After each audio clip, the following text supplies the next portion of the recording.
Hello to all of my peers in 552 Academic Library Management. This is my video for all of you about the information-seeking behavior of college students. I chose this subject because, as a few of you know, I'm designing a study right now about the information-seeking behavior and the information needs of LGBTQ college students. So I'm hoping that what I've done with my bibliography and for this presentation will kind of serve as a foundation when I start to do my paper and design my study. What I found when I was looking at these various studies and articles about information-seeking behavior is that among college students, certain demographical factors have less to do with it than you might think. Gender, there's hardly any difference between the two. Race, nationality, even age doesn't have as big of a gap as you might think. Some of the things that do make a difference in information-seeking behaviors are types of research questions, types of students, and resources available.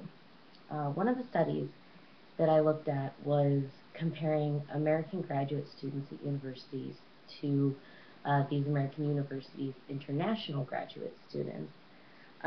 What they found is that in recent years, the language and technology barrier isn't as great as it used to be, which I thought was really great news. And as we all know, anyway, technology, well, being literate in technology does not necessarily equal being, information literate.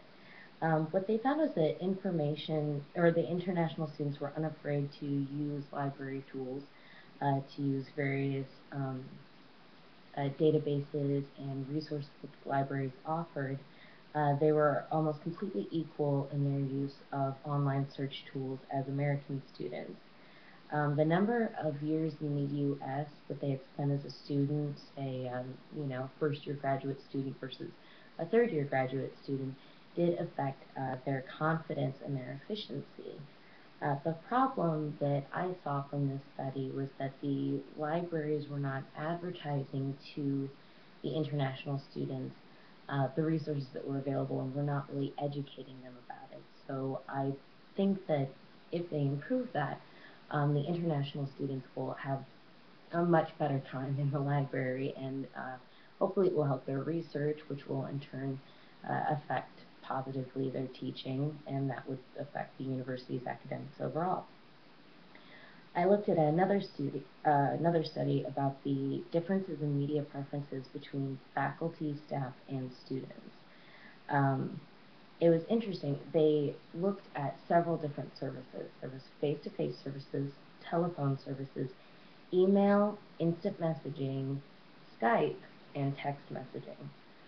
What they found is that the staff and faculty used and preferred the same resources. They liked face-to-face interactions the most.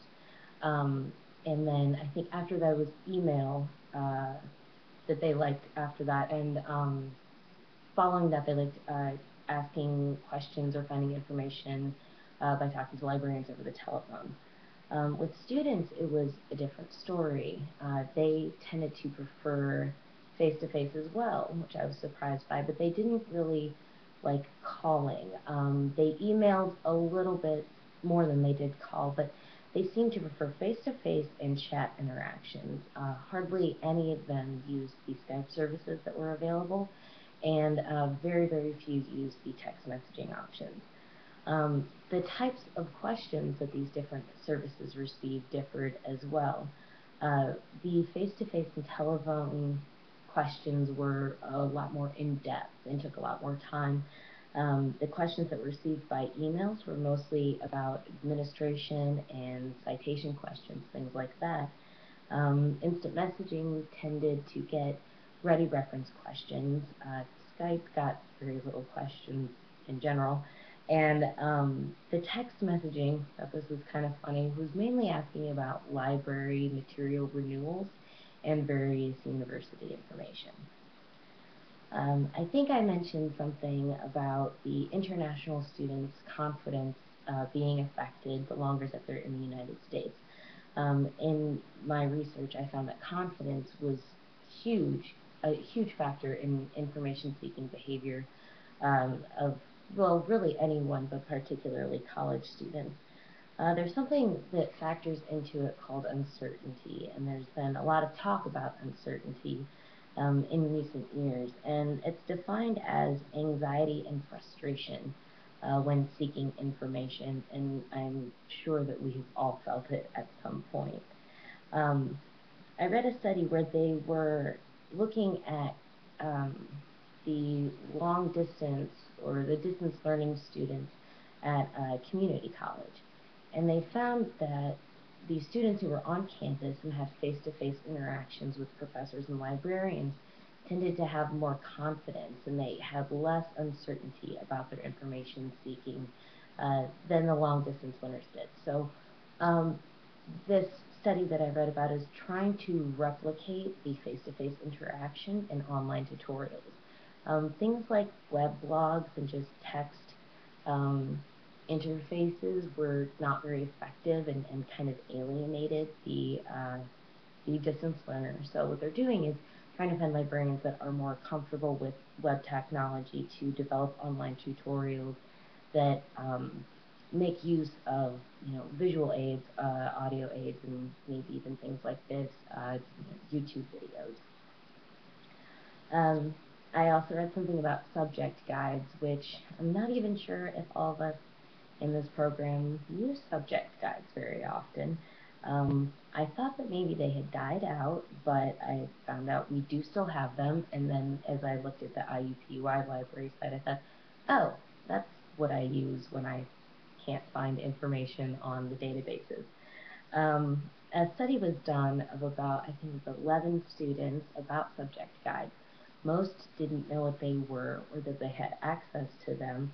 And those that did tended to do what I do in my research, and that is use them as sort of a last-ditch effort. If I've gone to Academic Search Premier, if I've looked at Web of Science for citations and I just can't find what I'm looking for, I kind of start back over at square one with the subject guide on the library website. It was funny because after these students did learn about the subject guides and they used them, it didn't really affect their information-seeking behavior. Rather, the students kind of brought it into their own established behavior and used it to kind of streamline their searches or help them be more efficient with their searches, which I thought was very interesting. Um, so the researchers for this study suggested that librarians um, take student suggestions, actually, is what they wanted them to do.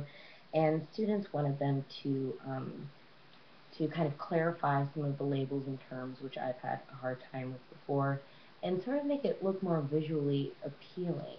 And I think the main thing that they need to do is advertise that they're still available.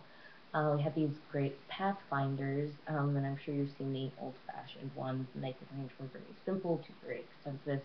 And those are still, accessible to us. So librarians do need to advertise that they still exist. Um, Finally, I would like to talk a little bit about the information-seeking behavior in other countries, not ours. A few of the studies that I looked at were done in Canada. I read one. Um, I read one article that was done by a Pakistani professor, and I looked at a study that was done in Malaysia, and I read two studies that were done in Africa, one in the geopolitical zone known as Nigeria, and one in three universities in South Africa. Um, what I found in these studies is that it reinforced what we all know, and that is that um, technology, our knowledge of technology or technology literacy does not necessarily equal information literacy. However, there is a technology barrier, and that kind of keeps them from catching up to our level.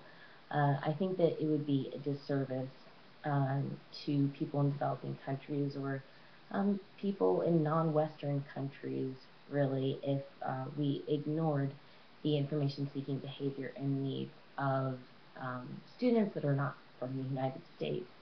It's something called Western privilege, and I think that it's easy for us sometimes when we get really wrapped up in studies that are done in New York or Indianapolis or Los Angeles or even a couple in Canada. We kind of forget about the rest of the world, and I just wanted to add a little quick reminder at the end of my presentation to sort of keep those people in mind, and that had they the same access to technology and internet and the same reliability of internet, these international students would be on par with us as far as information literacy goes.